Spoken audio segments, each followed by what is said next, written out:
Rustus and Annice and the Tiny Robots, Part 3. So the tiny robots had left Yell War, but they had gone to Lala Land. Meanwhile, in Lala Land, Rustus and Annice and Feasty were having a fun day playing baseball. It's kind of hard to play baseball with 3 people, but they managed to do it. They would take turns pitching, take turns batting, and take turns catching. And they had lots and lots of fun. And on the way home, after they had played, they saw some of their friends in Yelop Forest. And these friends were yelops. What is a yelop, you say? Well, a yelop is kind of like a bug, kind of like a roly-poly bug that we have here where we live. So they're tiny little bugs with lots and lots of feet that can curl up into a ball. But when yelops curl into a ball, they're perfectly round without any seams or holes. A seam is like where 2 things come together. Like on my shirt right here, this is a seam where it's sewed together, and you can see where the 2 pieces come together.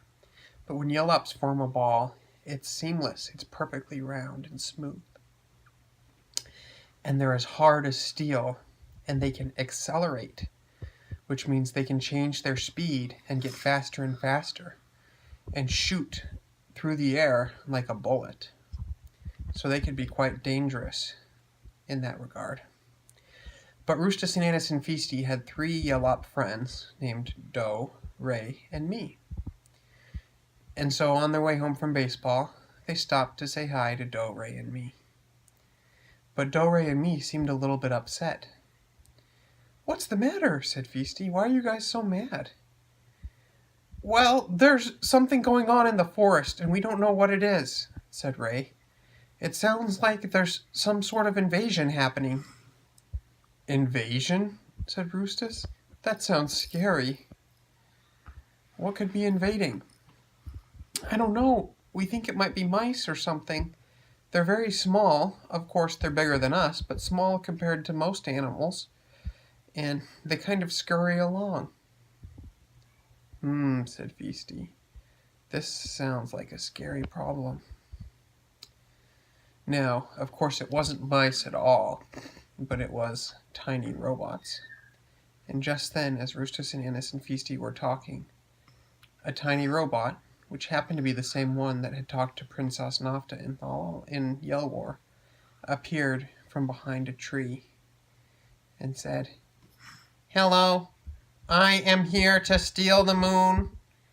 It's not that Wait. one, because as the one of them ate some of the cheese, but they "Wait," said Rustus, "you're here to steal the moon?" and they said, and then the Hold other on. ones, "Hey, I have something to say. I'm saying it." Okay, go ahead. And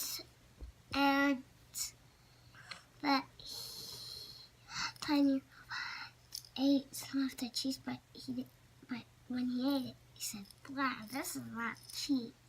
So it's not that one. It's not that one. "We are here to steal the moon," said the tiny robot. "Why would you steal the moon?" said Rustus. "Because it's made of cheese." And this time, he was right. In Yell War, and in the world where we live, the moon is not made of cheese. It's made of rocks. But in Lala Land, the moon was really made of cheese. So Rustus, Annice, Feasty, and Doe, Ray, and me were very scared that they soon would not have a moon. And that's the end of our story for tonight.